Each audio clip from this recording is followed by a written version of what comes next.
Okay, so we're delighted to be speaking to Matt Cuff and Ilia Kurgansky, who have been instrumental in doing the 3D modelling for the podcast. And we want to speak to you about what the process looked like and how you actually worked on the project, but also what you enjoyed most about it, what your favourite objects were, how students got involved, and what tips you might have for other people who want to get involved and do this themselves. So could we start by asking you about how the actual process of making these models works? Over to you. So we were delighted to get involved with this because the process itself is very interesting, but also the fact that you get to handle actual historical objects with centuries of history on them, physically manhandle them and realize that somebody has already been there and attached blue tack to them and wrote on them with marker and stuff. So it's quite a creative process trying to set up, because neither of us knew what we were doing. At the time, I knew in principle that the process exists, that it's possible to reconstruct geometry from photographs, that it's quite an established process, but we've never done it before. So we went through all the options. We went through free software that Tim, I think, mentioned, we tried, didn't work. Then we started exploring paid software, which we found has been quite good, actually. But yeah, it involves setting up a studio, setting up a camera on a tripod, and taking 300, 400 photographs of an object, trying to paint it with camera coverage as much as possible, while picking the best lens that will do the job, keep the object in frame, in focus, with no blur, no glare, no brightness.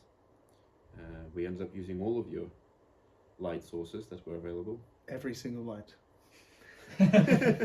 Apart from the ones on Apart from the ones in here, yeah.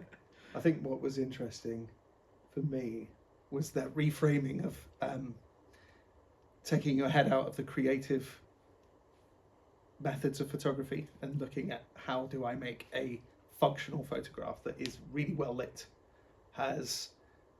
is illuminated correctly, and there's no issues with depth of field. I thought that was a challenge for me personally. You deliberately don't want a good photo.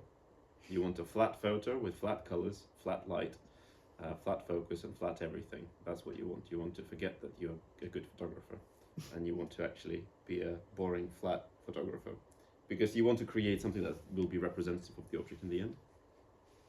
And then, obviously, that gets churned through the software that we have on a big, powerful computer, which originally was just my computer at home.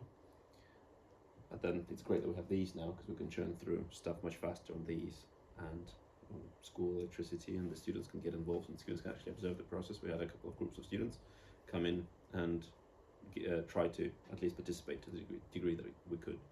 It's great. I already spoke to Warrior and Emma today, and they were quite happy that they were put on Schools of Empire from next term. They're actually really, really pleased. So they want to get stuck in from next term, so that'll be great. But yeah, it's as much as learning to use the tools, but also learning what it is that needs addressing and how to go about addressing it. And it took me months to figure that out, and very, very long hours of doing it badly, because not all tools are suited for all the jobs that need doing. But now that we've got a workflow set up, I think it'll be a very straightforward process. I think our record is one duty night for 2 objects. One duty night for 2 objects. While also having conversations with UTs. So I think from the off though, we always stuck to the mantra that we must have the highest quality photos possible. Yeah.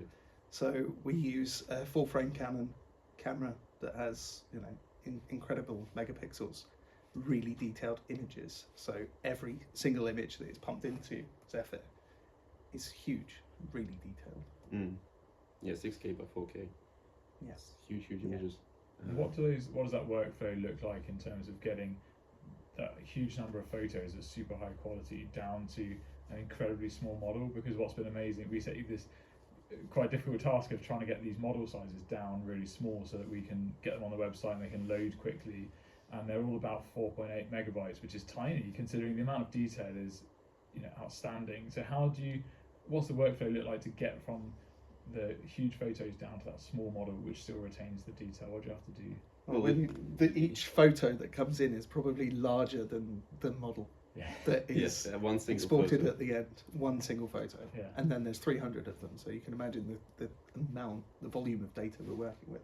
The problem is twofold. You want to represent the geometry as close to reality as possible, and the software is deterministic, so there's no machine learning or anything. It is just sines and cosines and lots of calculations. So it's deterministic, so it can only work as well as the quality of the input data. So trying to recreate 3D geometry is hard. So the better the input data. So I treat it as a roller coaster problem, where we try to climb up as high as possible in terms of quality first. Once we get the geometry and the quality of textures to the highest possible level that we can in a sensible amount of time, then I collapse it down to very simple geometry, because geometry itself is actually very lightweight, as I discovered. So you can have 70,000 points describing the shape of this object, and it will take up no space at all. It's the texture itself that is the highest resolution bit. So the textures for all the models on the website are 8K by 8K. But if you save it as a PNG, it becomes a huge 50 megabyte file. But if you save it as a JPEG, which seems to be completely passable and wonderful and good enough, especially because we don't have any transparencies. We don't care about transparency, so we can deal with some compression and no alpha channel. That shrinks the JPEG down to 3-5 megabytes, and the model will be a couple of megabytes, and the texture on top of it would be bigger than the geometry itself. So yeah, as a roller coaster, you go up as high as possible, capture every nook, every cranny, every corner, everything that can be captured from the huge photographs that Matt takes. Everything, every bit of geometry that we can extract. On the recent vase that we did, when you remove the texture, when you just go down to grayscale geometry, you can actually see the bump of the sellotape on top of the vase.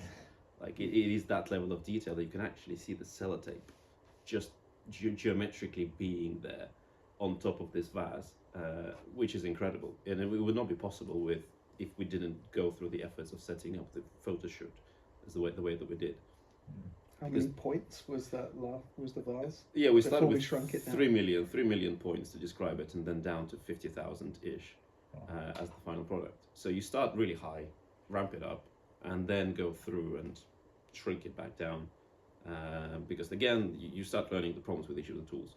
Zephyr does not make good structured meshes. It makes a mess of a mesh, which means if you try scaling it down, it destroys the object entirely. You get holes in the object, which is why the first few models that I did, I only used Zephyr, which took me hours and hours and hours because it was not a tool suited for the job. So it took me ages trying to address the holes in the objects and how to deal with them. Whereas now we use Blender. Blender is completely free to do the cleaning up. And so what I do essentially is I remesh the object. So you take the high quality 3 million point Zephyr object, and you get Blender to treat it as a container, as a cup, and fill it in with a new mesh, a new cast, like it casts a new mesh on the inside of it, which perfectly matches the shape, but has really regular structure to it. And then that structure is malleable. You can use it as clay and shrink it down, smoothen things where there are gaps and problems and things weren't captured properly. You can smoothen things out. This clay now is actually workable and pliable, and then you consolidate it and you paint it over again with a new texture from the old object, and that's good to go.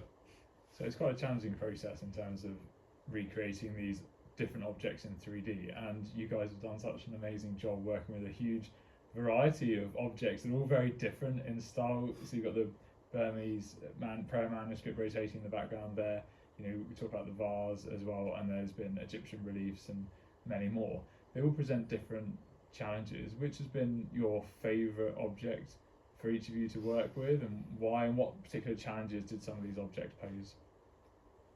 It's a tough one. I can think of two that are my favourites. I think the powder horn, because that was the first time when you can zoom right into the 3D model and you can see the scrimshaw in such rich detail, then I knew that what we were doing was actually really powerful. But favourite model, I think, was suspending the ivory dragon, having to problem solve with you and suspend this model using fish in line. I thought it was really, it looks wonderful, but the process to get there was enjoyable and kind of bonkers. I probably didn't have to do it that way either, but I thought... No, but at the time it felt like that was the necessary way. And Jenny kindly allowed us to do that, which was... Yeah, she also allowed us to cover hot sun in cornstarch, Yes. which was in my absence because I was ill at the time. But yes, the difficulty lies. So this process is limited to dull objects, in that objects that are not shiny. So a shiny marble statue presented lots of issues with it, because when you try to photograph it, the whole point is that the object needs to look the same from any angle. And a shiny object, by definition, does not. It has glares from different angles of different colors in different places. So a shiny object, when it's rotated, looks different to the camera. That's fixed relative to the light source. So the problem we had there is that the Hodgson statuette would have lots of dents and crevices that I did not know how to fix at the time. Now I do, and I would probably not ask for it to be dusted with cornstarch. I would just go in and resculpt it manually. But at the time, the best idea of addressing a shiny object is make it not shiny. What's the non-destructive way of making an object non-shiny? Well, cover it with something that will wash off eventually, and hopefully not leave any residue. So getting 300 photographs of a very, very orange marble statue on the background of a very, very orange light box, where everything is just covered with very, very orange cornstarch. That was hilarious, but it ended up working quite well. So that was quite fun. You mentioned earlier some of the student engagement, and you guys have done a great job working with our pupils and getting them involved, showing them how to do this kind of stuff. So I wonder if you could just say a few words about what kind of student engagement there's been with the project and how you guys have handled that. I think it was really enjoyable working with them the first time during the Wednesday Rugby 360 activity. We actually had a group of really keen students come in, and it was a challenge for us to. It was the first time that we'd done the entire process in one take, one sitting, wasn't it? On this machine. On this machine behind us. So this. Having these machines meant that it was no longer a multi-day process. You could actually go into the studio, shoot the object, bring it straight into the room, process it speedily enough that we had an actual three-dimensional scan ready at the end. And I think the students were really impressed with the speed that we were able to go from a rotating object, 300 photos, to something that is three-dimensional, digital. We have a button now as well for the camera. And now we have a button as well. So the speed workflow will increase. But they were blown away by the magic of it. Yeah, no, and so the current generation of students that have... So I think the important thing is that we need to allow the students the space and the ability to work. So now that we've acquired these devices deliberately with that purpose, and now we have a laptop as well that is able to contribute to the process. We want the students to have the ability to actually do this, because the school laptops that they have are not designed for this, they're not meant for this, they can't do this. So I used to do this almost as a hobby on my home computer, completely removing myself and the ability for anybody else to get involved from the school. But now that we've funded these devices and they are here, and they will actually remain current and useful for a couple of years at least, 3 more years, 4 more years, 5 more years, they'll be more than good enough to do all of this work. So that's quite a long process. We can have F-Block now, who can spend the next 5 years learning how to perfect the process and take it even further than we could have taken it. Because it's a learning process, what I enjoyed about it the most, and I think, and I would value, I think the students would find it incredibly helpful, and I would love for the students to have it as a regular opportunity, is the amount of problem solving, the amount of technical skills you need to possess, the amount of, the context, the body of knowledge involved in this process is actually quite limited and self-contained, but quite diverse and deep, and you can take it really, really far. And it relates to 3D animation, game design, just software design, all these things, they interweave and they intertwine. And file formats, why is it this file format, not that file format? What is geometry, what is maths comes in, and so on. So, but if you don't explore, it is actually quite a self-contained workflow. So at the very least, the workflow itself is engaging and straightforward enough for anyone to get involved with. But then if you get interested, and a few of the students that I have now, whom I showed this, and they were really, really excited by this, and now they're taking on the mantle. And I hope they actually do that. It's just a really rich thing to explore. And like I said, because it's so self-contained, you can actually finish exploring it, having learned something conclusive and final, and be good enough, because they can now take it home and do it themselves at home. All they need, and you asked about hardware, you do need a computer with a graphics card, a dedicated graphics card, so a laptop will not deal, but a gaming laptop would. And it doesn't have to be expensive. It doesn't have to be prohibitively expensive. These machines are more powerful than they need to be. All you're doing is you're speeding up how long you're sitting there staring at the computer doing the job. The creativity is not limited or hampered in any way by the device that you're using. It's the amount of time you have to wait for the computer to finish crunching through. That's the limiting factor. So the barrier to entry very low. Workflow we have figured out finally at last, a really good workflow. Very welcoming to students, very easy to teach them, and very easy to leave them in a room and just leave them to explore and take it further, which I think is the most, like, the biggest powerful thing. And they also get to interact with these historical processes, like the awe of picking up an object and you guys telling us that, well, this has been given to the school 200 years ago, where it was before that we don't actually know. Like, and you go, wow, that's been around places and people have looked at it and touched it and interacted with it, and the students to actually benefit from the archives. Most of them don't know what the archives are and where they are. It's incredible. So I think it's a really rich and promising activity for the students to get stuck into. There's a way of them accessing the school's history and preserving its history, which I think is really important. And so it goes beyond the technical details. It's something that they can take into other areas of school. We hope to encourage them to want to do this and think creatively about how they could utilize photogrammetry in other subjects, in other areas, in other disciplines. As an art teacher, I've already explored it with my students in graphics lessons, for example, and they've been adding three-dimensional scans to their coursework pieces to accentuate what they've already got and add another dimension to their practical work. Yeah, you had a student being scanned in by another We student. did. Yes, we've yet to realise our dream of 3D printing a bust of someone we have scanned in. But we were thinking head of house or headmaster, one of those things. that is in the pipeline. It's on the cards. Watch this space. I would say good camera, if Yeah, we're talking about definitely, equipment. A decent SLR camera that takes really high quality pictures. Luckily we can provide. That's And the beauty of it. one of the wonders of working at this place is we have access to the facilities, and the students have access to those facilities, that we can provide good cameras, good lenses, and all the tools to do it. It's that willingness and drive and creativity and desire to problem solve. That's who we want to come and do that.